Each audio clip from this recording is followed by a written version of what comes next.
Le thème qui m'a été proposé aujourd'hui, c'est la doctrine du péché et j'interviendrai ce matin et ce soir. Et vous savez, c'est vrai que dans ce bootcamp, nous sommes en train de parler du salut. Euh, Quelque chose qui pourrait paraître méprisable, je pense, pour beaucoup d'entre nous parce que nous sommes déjà sauvés ou nous sommes, nous sommes déjà sauvés. Nous connaissons c'est quoi le péché, nous connaissons les 10 commandements, etc. Et pourtant, Paul disait euh, aux Hébreux, vous qui devriez déjà être des maîtres, vous qui devriez déjà être des maîtres, vous avez encore besoin qu'on vous rappelle les rudiments.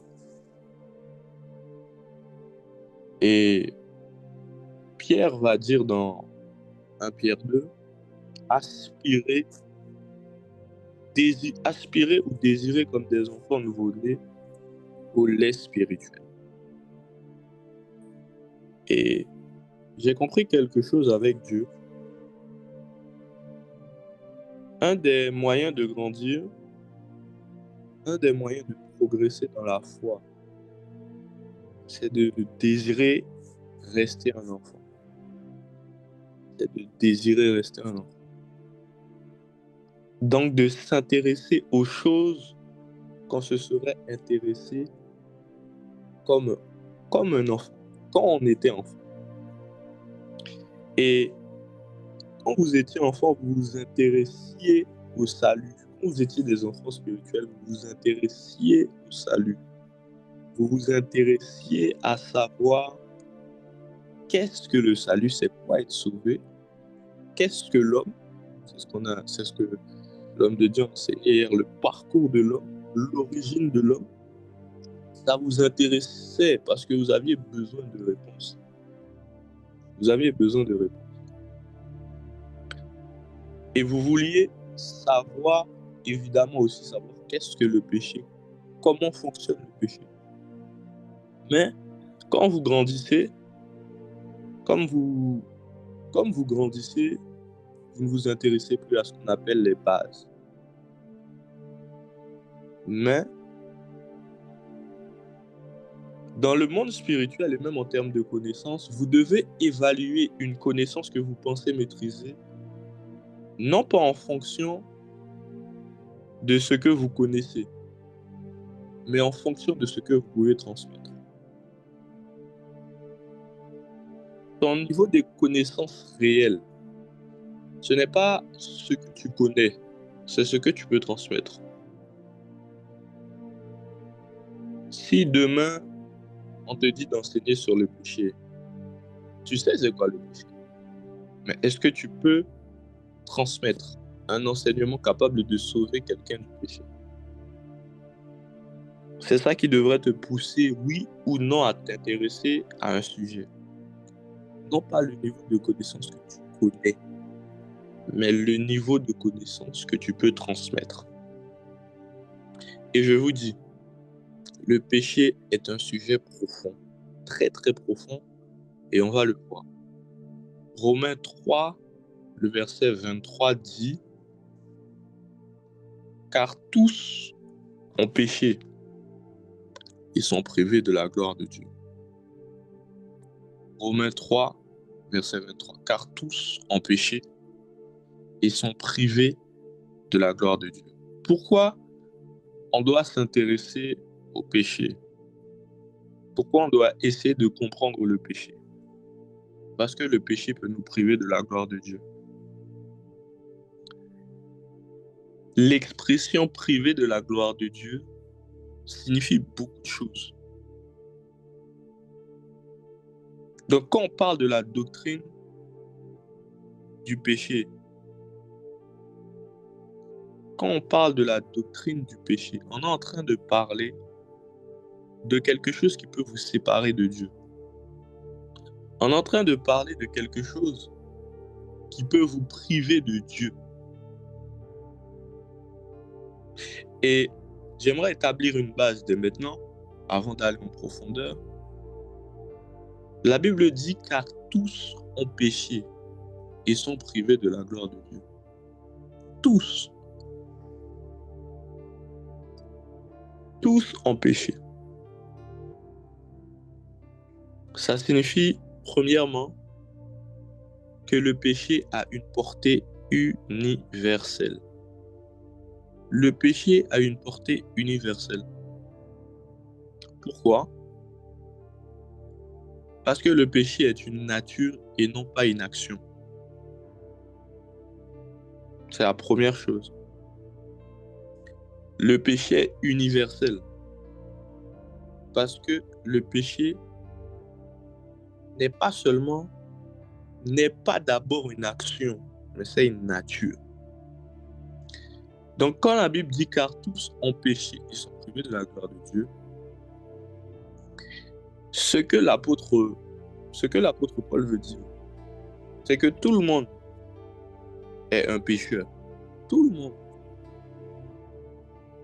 Même les enfants qui sont nés à partir du moment où ils ont commencé à respirer. Moi, je vais même aller plus loin. Un enfant est pécheur à partir du moment où il est tissé dans le ventre de sa mère. Tous ont péché et sont privés de la gloire de Dieu. Tout homme né d'un homme et d'une femme sont pécheurs. Tout homme. Et c'est ça qu'on appelle l'universalité du péché. Donc vous voyez, une des raisons pour laquelle vous devez chercher à maîtriser et connaître, comprendre comment fonctionne le péché, c'est parce que le péché est une nature avant d'être une action. Et beaucoup d'entre nous, je prendrai plus de temps pour expliquer ça, sûrement dans la journée et ce soir, mais beaucoup d'entre nous, nous cherchons à arrêter des actions et pas à arrêter une nature. Toutes les religions de ce monde ont trouvé une solution pour arrêter de commettre des actions, mais pas pour arrêter de marcher dans une nature. Et c'est ça qui fait la différence entre notre spiritualité et les autres religions. C'est ça qui fait la différence entre la bonne nouvelle de Jésus et les autres religions. L'évangile, la solution qu'elle a apportée, ce n'est pas une solution qui est liée à vos actions, mais c'est lié à votre nature. Car tous ont péché et sont privés de la gloire de Dieu. On va essayer de mieux comprendre qu'est-ce que signifie le mot péché. Qu'est-ce que signifie le mot péché? Dans Genèse chapitre 4, le verset 7, Genèse 4, le verset 7, la Bible dit « Certainement, si tu agis bien », Genèse 4, verset 7, « Certainement, si tu agis bien, tu relèveras ton visage. Et si tu agis mal, le péché se couche à la porte, et ses désirs se porteront vers toi. Mais toi, domine sur lui. » Voyez ce verset? Quand je méditais ce verset, j'ai compris que le péché est une nature. Et toute nature est un être vivant. Si le péché n'était pas un être vivant,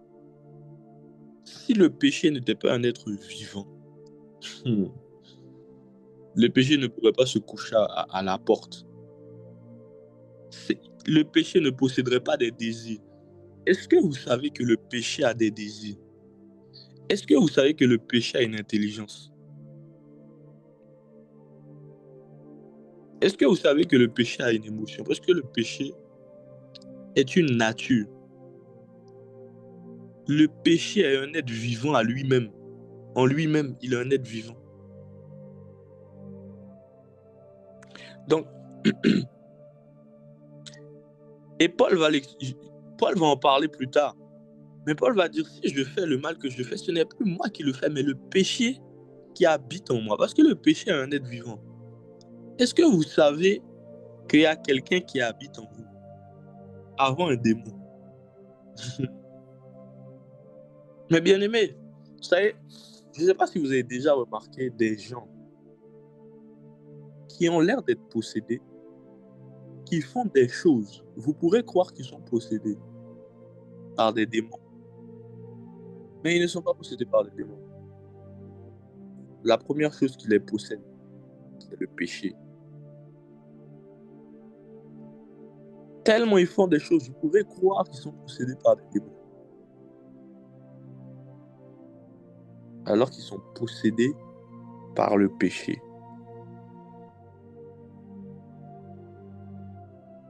Parce que le péché est un être vivant. Il a des désirs, il a une intelligence qui lui est propre, il a une émotion qui lui est propre. Le péché se couche à la porte. Cette expression, j'ai médité dessus parce que j'ai trouvé ça tellement étrange. Le péché se couche à la porte. Et j'ai compris que dans le mot hébreu pour porte, c'est un mot qui signifie ouverture. C'est un mot qui signifie ouverture. Donc ce que Dieu est en train de dire à Caïn, il est en train de dire à Caïn, le péché se couche à l'ouverture. Le péché attend de saisir l'occasion. Le péché attend une opportunité.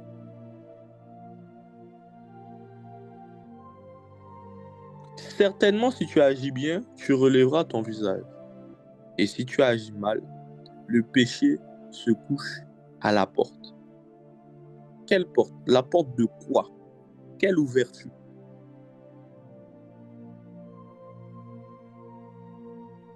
L'ouverture de ton cœur. Le péché ne peut pas opérer si d'abord il n'y a pas une ouverture. L'ouverture, c'est la convoitise même qui habite en nous.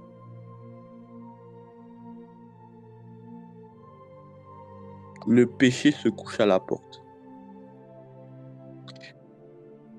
Le mot hébreu pour péché, il y en a deux, mais en vrai, il y en a deux, ils sont de la même racine et ils veulent dire la même chose.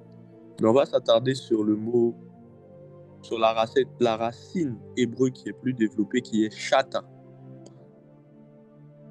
Le mot hébreu, c'est chata. Et la première définition, ce qui paraît très ironique, la première définition de péché dans l'hébreu, ça signifie ce qui manque le but. Ce qui manque le but. Ce qui manque le but. Donc quand on parle du péché, on parle de manquer le but. Et c'est pas en commettant des actions que on a manqué le but. C'est en devenant des pécheurs.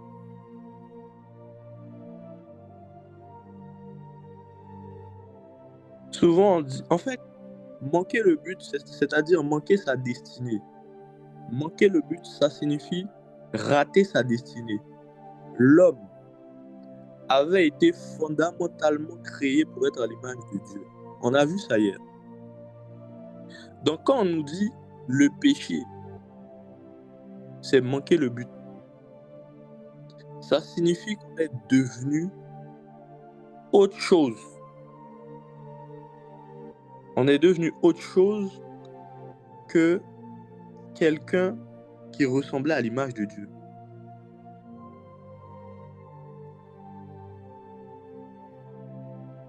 On a manqué le but quand notre nature a changé. Et c'est ça le péché.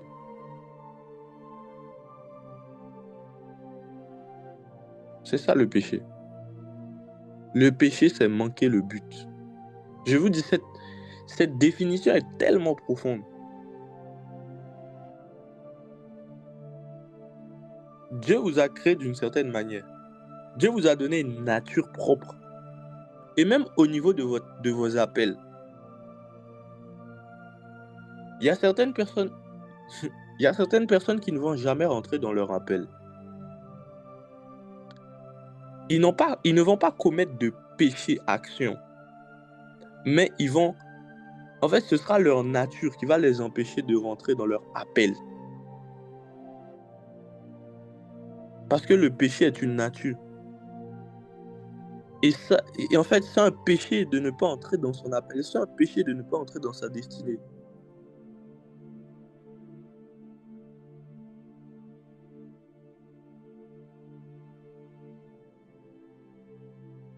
Ils ne vont pas commettre d'actions mauvaises.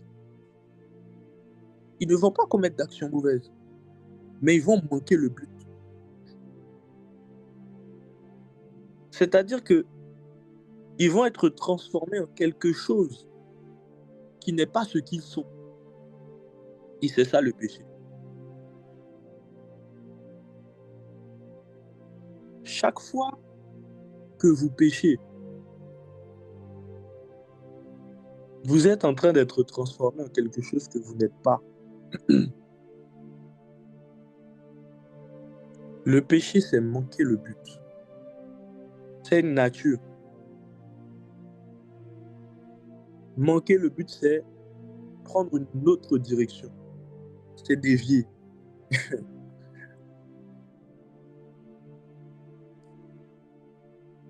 Le mot, on a vu le mot hébreu pour péché, maintenant on va voir le mot grec. Le mot grec pour péché, c'est amartano. Amartano. Et c'est vraiment des définitions qui se complètent.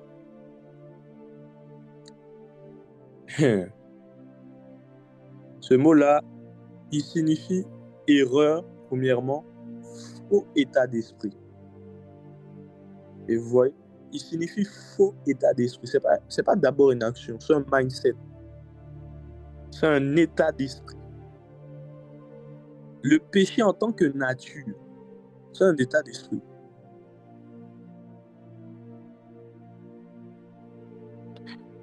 Et vous savez, quand par exemple, on dit à quelqu'un, je vais vraiment prendre l'exemple de l'appel, de la destinée, parce que Satan, en faisant pécher l'homme, ce n'est pas lui transmettre des actions qu'il voulait, ce n'est pas lui pousser à commettre des actions contraires à la volonté de Dieu.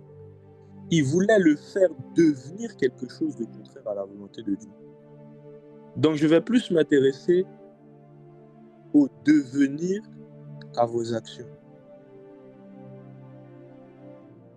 Je vais plus m'intéresser à votre devenir qu'à vos actions.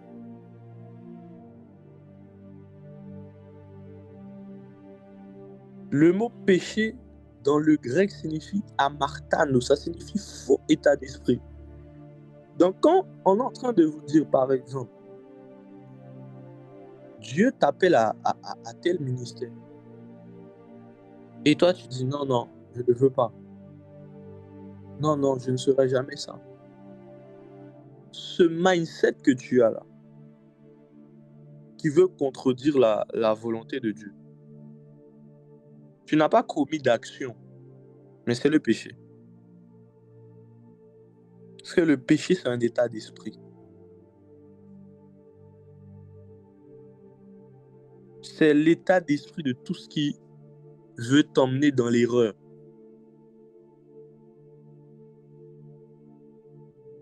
Tout ce qui veut que tu te trompes.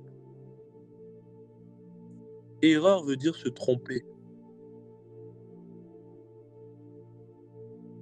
Erreur veut aussi dire manquer le but en fait. Amartano, ça signifie manquer la marque. Ça signifie manquer le chemin, amartano.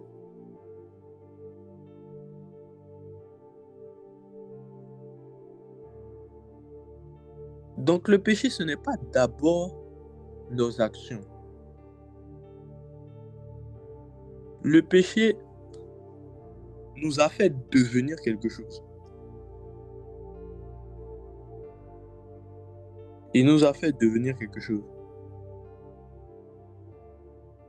Et c'est pour ça que vous tous qui voulez expérimenter, parce que la Bible dit, car tous ont péché et sont privés de la gloire de Dieu. Vous tous qui voulez voir, qui voulez entrer dans vos appels, qui voulez être la personne, être à l'image de Dieu, vous qui voulez sincèrement être à l'image de Dieu, pour compléter l'enseignement de hier, pour utiliser les mêmes termes que de l'enseignement de hier, vous devez chercher à avoir la gloire de Dieu. Et c'est pour ça que Christ est venu. Jésus est un fragment de la gloire de Dieu. C'est pour ça. Donc péché signifie manquer le but. C'est une nature. Maintenant, on va essayer de voir comment le péché est né. Comment le péché est né. Parce que je vous ai expliqué que le péché lui-même est un être vivant. Mais qui a enfanté le péché? Qui est le premier à avoir enfanté le péché et à l'avoir commis? Qui est le premier? Allons dans Ézéchiel 28, le verset 11 à 15. Ézéchiel 28, le verset 11 à 15. La parole de l'Éternel me fut adressée en ces mots. Fils de l'homme, prononce une complainte sur le roi de Tyr. Tu lui diras, ainsi parle le Seigneur l'Éternel.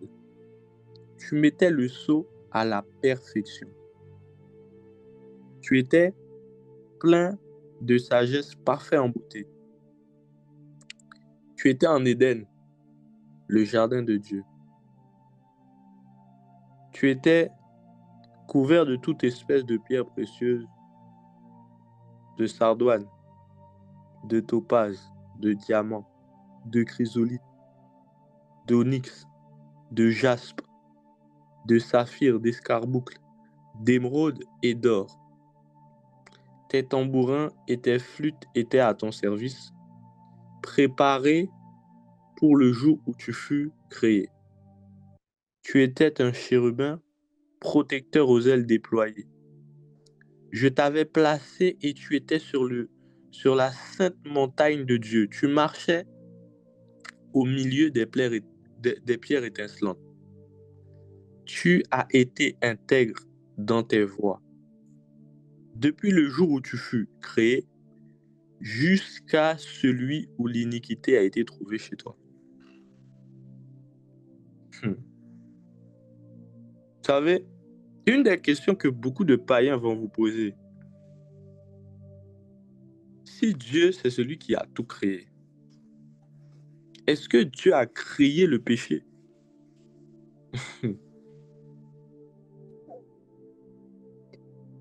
Est-ce que Dieu a créé le péché? Beaucoup de païens vont vous poser cette question et vous dire, mais le péché, qui l'a créé? Comment il existe? Parce que Dieu a tout créé parfait.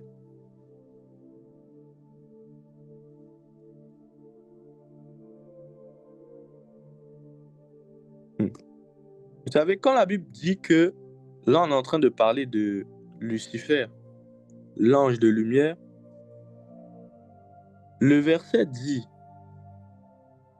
tu as été intègre dans toutes tes voies. Tu as été intègre. Tu as été parfait dans toutes tes voies. Satan était parfait. Satan était parfait dans toutes ses voies. Le mot intègre signifie parfait, signifie complet en hébreu. Donc Satan était un être parfait.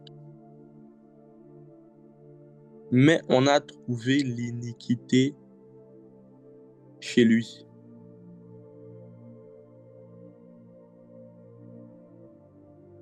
On a trouvé l'iniquité chez lui. Et quand on va lire le verset, si on lit le verset 16, il va dire par la grandeur de ton commerce, tu as été rempli de violence et tu as péché. Je te précipite de la montagne de Dieu et je te fais disparaître, chérubin protecteur, du milieu des pierres étincelantes.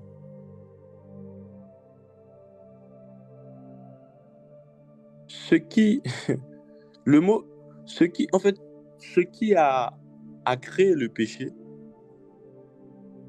ce n'est pas Dieu, mais Lucifer lui-même, c'est celui qui a créé le péché. Comment c'est possible que Lucifer, qui était parfait, ait pu créer le péché lui-même? Comment c'est possible? C'est possible à cause ou grâce à ce qu'on appelle le libre arbitre. Dieu avait déjà doté les anges du libre arbitre.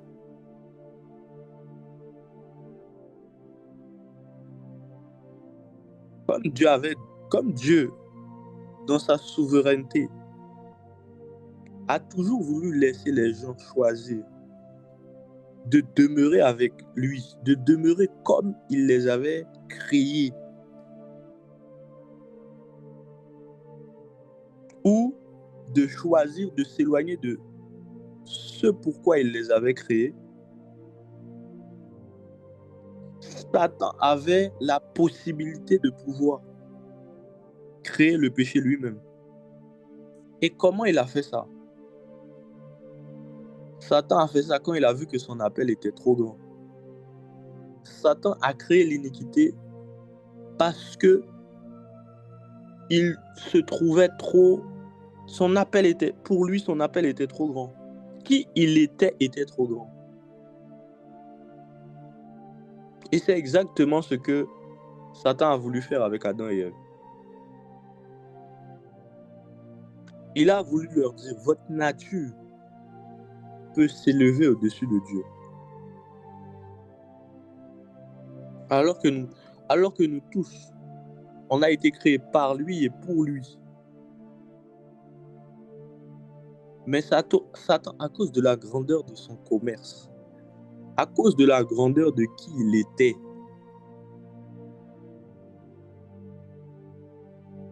à cause de la grandeur de sa nature, il a dévié le but même, l'objectif même pour lequel Dieu l'avait créé. Il a dévié ça.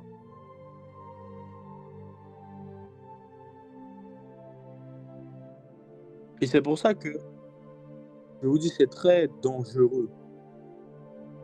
Parce que nous avons été créés comme Adam, comme Ève, comme Satan aussi, nous avons été créés. Et parfois, on peut penser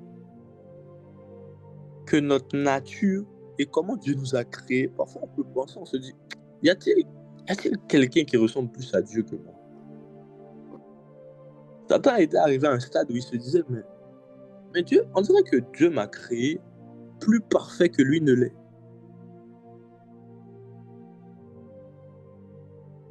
Et c'est là que tu commences à manquer le but.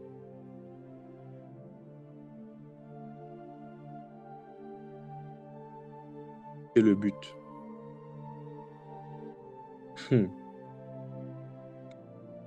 Satan est l'homme qui a engendré ce qu'on appelle l'iniquité. L'iniquité, c'est le péché originel. La première chose qui a été créée, c'est ce qu'on appelle l'iniquité. L'iniquité, c'est l'usine du péché.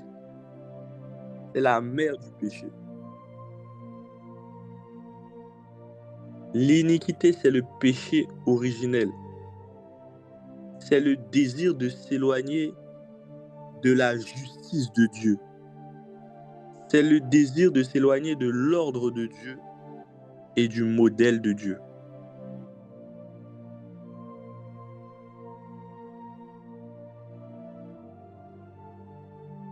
Le mot iniquité signifie injustice. Ça signifie ce qui n'est pas droit.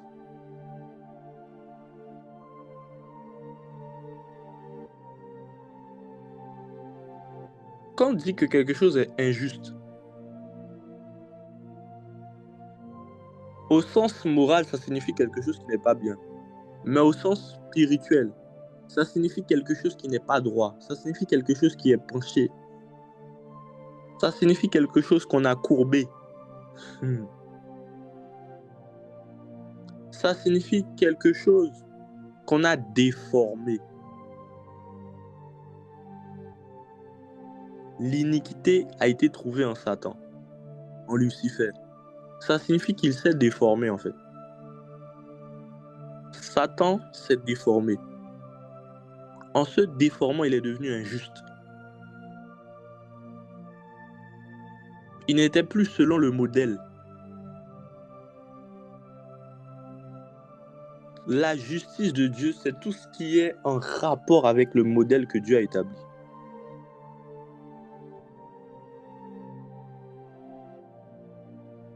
Vous êtes juste si vous respectez le modèle. Donc quand on nous dit que l'iniquité fut trouvée en Satan, en fait, on est en train de dire que Satan, il a été trouvé en Satan le désir de changer le modèle, le désir de renverser l'ordre établi.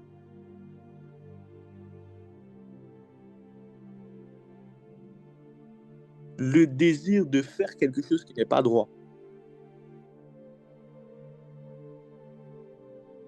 Parce que Satan est injuste.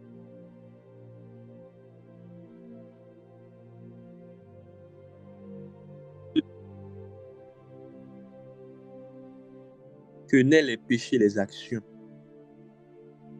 Mais d'abord, il faut cette nature qu'on appelle l'iniquité, que parfois on appelle aussi le péché. Ça, c'est la nature avant les actions. L'iniquité, c'est le péché originel. Et en chacun de nous, mes bien-aimés, pourquoi Jésus devait venir? C'est parce que Jésus devait être ce modèle. Jésus, quand Jésus est venu, une des raisons pour laquelle Jésus devait venir en tant qu'homme, c'était pour ramener le modèle d'homme que Dieu voulait engendrer sur la terre. Dieu devait passer par son modèle.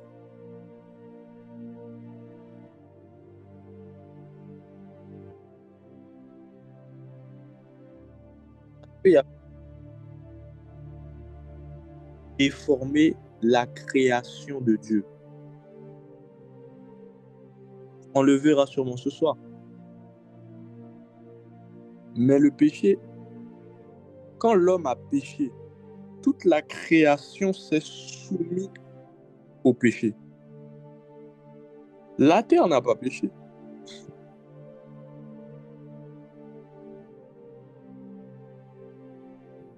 Mais la terre maintenant a la nature du péché en elle. Les oiseaux n'ont pas péché. Mais les oiseaux ont la nature du péché en eux. Pourquoi? Parce que en péchant, en faisant pécher l'homme,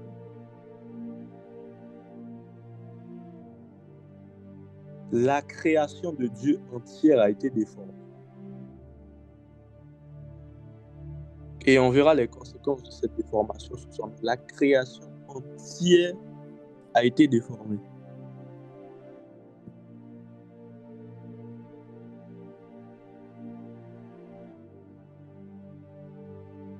Je vais prendre juste un exemple. Le fait que les arbres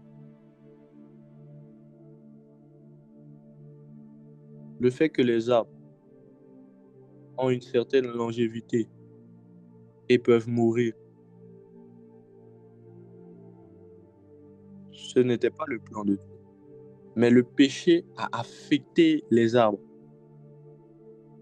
Et eux aussi maintenant connaissent la mort.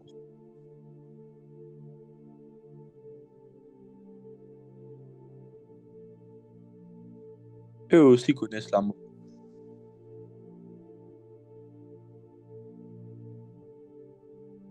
Le péché, l'iniquité est le péché originel. C'est le désir de s'éloigner de la justice de Dieu, de l'ordre et du modèle de Dieu.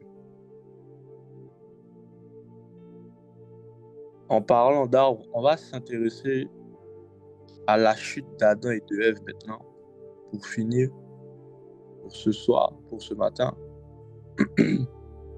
On va voir quelque chose de très profond, qui va encore nous permettre de comprendre c'est quoi le péché en profondeur.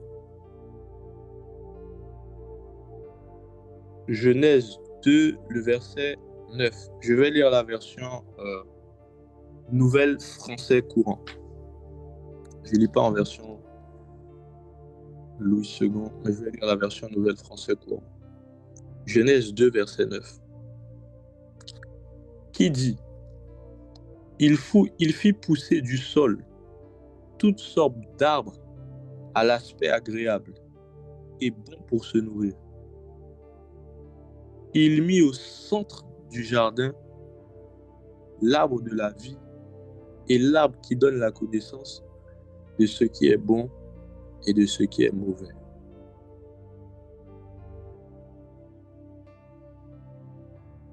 Ça, c'est ce que Dieu avait fait. Dieu, et vous connaissez tous l'histoire d'Adam et de Ève. Dieu a créé Adam, Dieu a créé Ève.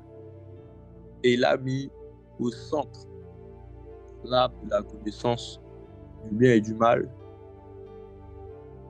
Et il a mis l'arbre de la vie éternelle, l'arbre de la vie. Ces deux arbres, pourquoi Dieu devait forcément... Pourquoi ces deux arbres existaient?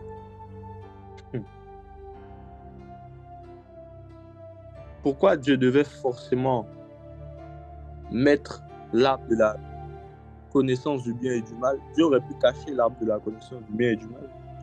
Dieu aurait pu choisir de ne pas planter l'arbre de la connaissance du bien et du mal. Mais encore une fois, à cause du libre arbitre. Parce que Dieu ne veut pas nous forcer à le choisir. Dieu veut se laisser choisir.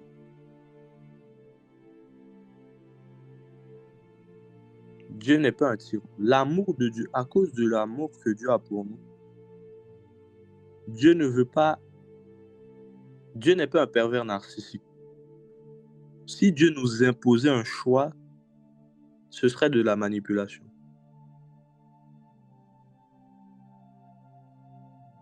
Ce serait de la manipulation. Donc Dieu devait,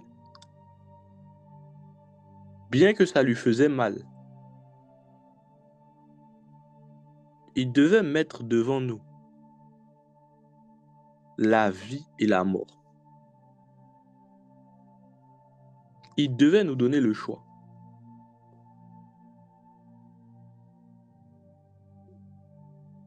Et c'est exactement ce qu'il a fait. Et en réalité, je vais même vous dire quelque chose de profond que moi je crois.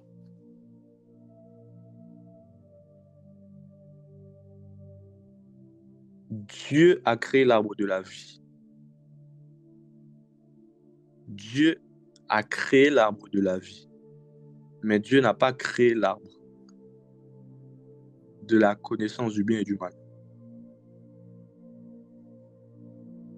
Ou plutôt, je vais dire ceci. L'arbre de la vie vient de Dieu. L'arbre de la vie vient de Dieu. L'arbre de la connaissance du bien et du mal vient du diable.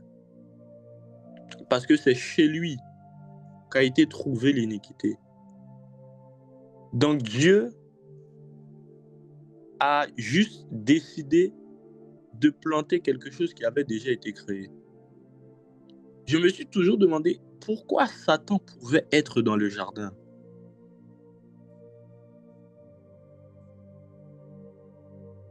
Pourquoi Satan pouvait être dans le jardin? Poussons un peu même la réflexion un peu plus loin. Dieu, quand il crée Adam, il dit à Adam et Ève, tu pourras manger de tous les arbres qui sont dans le jardin. Mais en ce qui concerne l'arbre de la connaissance du bien et du mal, si tu en manges, tu mourras. Les animaux qui étaient dans le jardin mangeaient aussi des arbres. Ils mangeaient aussi des arbres. Donc, le serpent qui a été trouvé dans le jardin, il mangeait quoi? Quel arbre avait-il le droit de manger?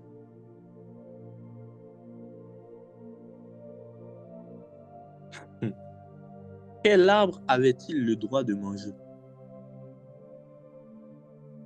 Comme c'est Satan qui avait mangé,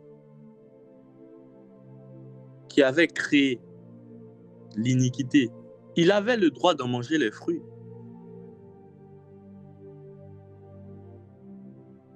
C'est pour ça qu'il était présent ce jour-là.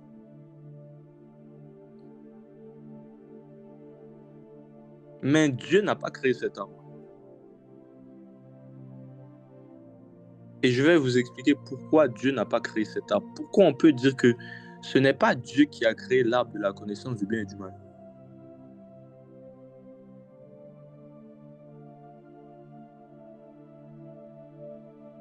Pourquoi on peut dire que Dieu n'a pas créé l'arbre de la connaissance du bien et du mal? Ces deux arbres symbolisent deux choses. L'arbre de la vie, c'est Jésus-Christ même. C'est Jésus-Christ même qui est l'arbre de la vie. C'est Jésus-Christ qui est l'arbre de la vie éternelle. Dans Jean 17, versets 1 à 3, la Bible va dire, après avoir ainsi parlé, Jésus leva les yeux au ciel et dit, Père, l'heure est venue. Glorifie ton Fils afin que ton Fils te glorifie, selon que tu lui as donné pouvoir sur toute chair, afin qu'il accorde la vérité à tous ceux que tu lui as donnés. Or, la vie éternelle, c'est qu'ils te connaissent, toi, le seul vrai Dieu, et celui que tu as envoyé. Jésus est l'arbre de la vie éternelle. Jésus est l'image de la sainteté. Jésus est l'image de cette vie menée par Dieu, guidée par Dieu. L'arbre de la connaissance du bien et du mal, c'est la matérialisation de ce qu'on appelle la chair. La chair.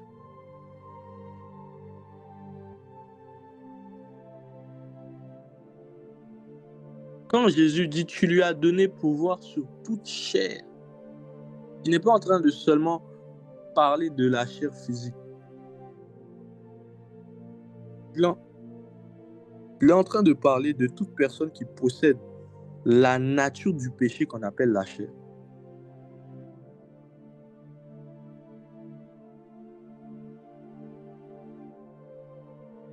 Parce que l'arbre de la connaissance du bien et du mal, c'est la chair.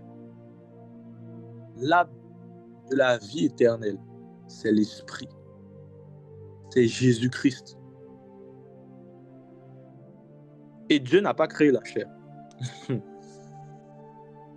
Vous savez, dans votre chair à vous, votre chair, la chair, ce qui est dans votre âme et qui vous fait commettre le péché, c'est la chair. Il y a ce qu'on appelle les péchés de la chair, mais il y a aussi la justice de la chair.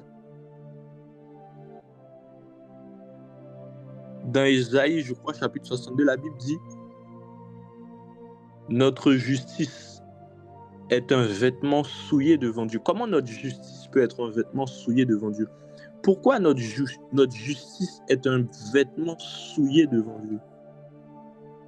Parce que notre justice vient de la chair. Un homme qui n'a pas le Saint-Esprit, sa justice vient de la chair. C'est une justice imparfaite. C'est une justice qui ne peut plaire à Dieu totalement.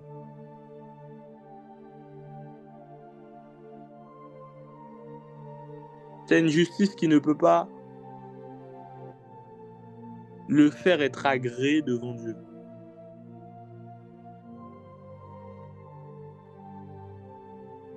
Donc l'arbre de la connaissance du bien et du mal,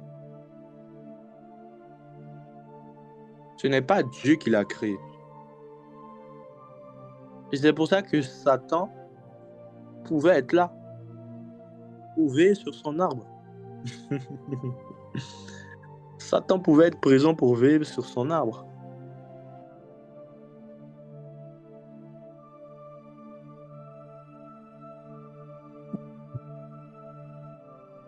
Quand Dieu a créé les animaux, chaque animal forcément avait un arbre préférentiel qu'il aimait manger.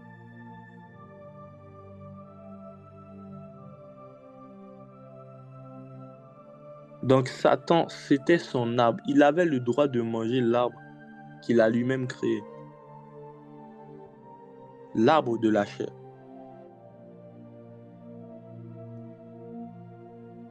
Quand Jésus est venu, on va même finir sur ça, je pense. Quand Jésus est venu, Jésus était l'image de cet arbre, l'arbre de la vie éternelle. Et vous savez, cet arbre, il a 3 dimensions. On va revenir ce soir sur ces choses en profondeur. Mais l'arbre de la vie éternelle, vous savez, on pense souvent que l'arbre de la vie éternelle, c'est juste donner la vie éternelle. Mais en fait, j'ai compris la profondeur de l'arbre de la vie éternelle quand j'ai compris que premièrement, cet arbre, c'était Jésus.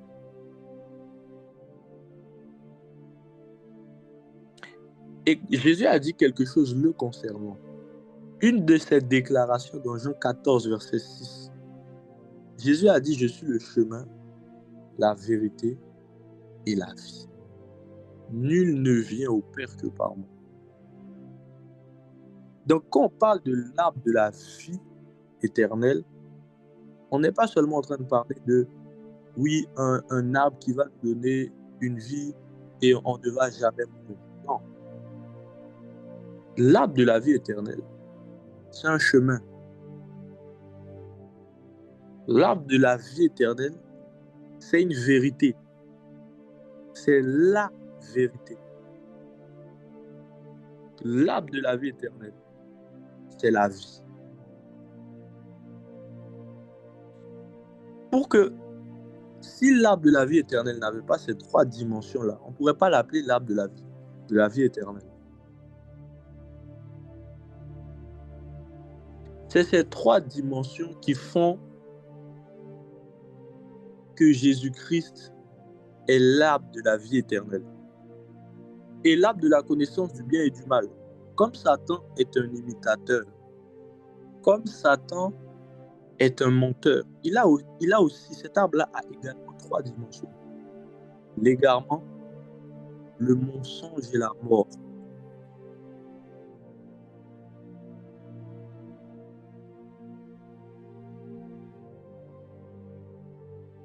L'arbre de la vie éternelle a 3 dimensions. Le chemin, la vérité et la vie. L'arbre de la connaissance du bien et du mal, c'est-à-dire la chair. Cet arbre est la matérialisation de la chair. C'est la matérialisation soit d'une vie guidée par Dieu, soit d'une vie guidée par la chair. Ces 2 arbres. L'un est une vie dirigée par le Saint-Esprit, par Jésus. L'autre est une vie dirigée par la chair et les démons. Les 2 arbres. Jésus l'a dit, je suis le chemin, la vérité et la vie.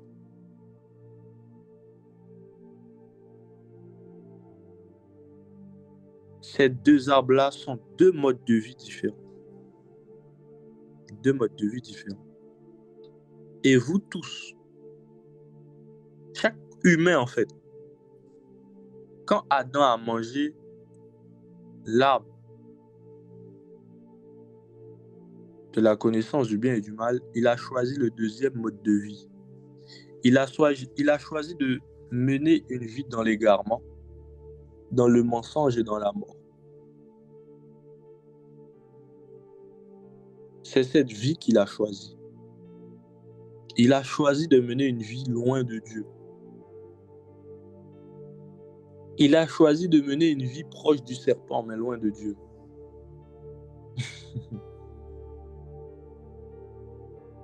C'est ça que Satan a choisi. Bon, on va s'arrêter là pour ce matin, avant de passer à autre chose. On va s'arrêter là. On verra le reste ce soir. On verra le reste en profondeur ce soir. Mais j'aimerais que tu puisses, avant qu'on se laisse, prendre conscience et demander au Seigneur que tu puisses continuer à marcher sur le chemin de la vérité et de la vie. En quelques minutes, en 1 minute, Seigneur, merci pour ce temps, merci pour cet enseignement. Seigneur, permets-nous de marcher dans la vie. Permets-nous de marcher sur le chemin. Permets-nous de marcher dans le chemin. Permets-nous de marcher dans la vérité et permets-nous de marcher dans la vie. Seigneur, nous avons besoin de toi. Nous comptons sur toi. Ainsi nous avons prié dans le nom de Jésus. Amen. Soyez bénis, que Dieu vous bénisse. Bonne soirée à vous. On se dit à ce soir.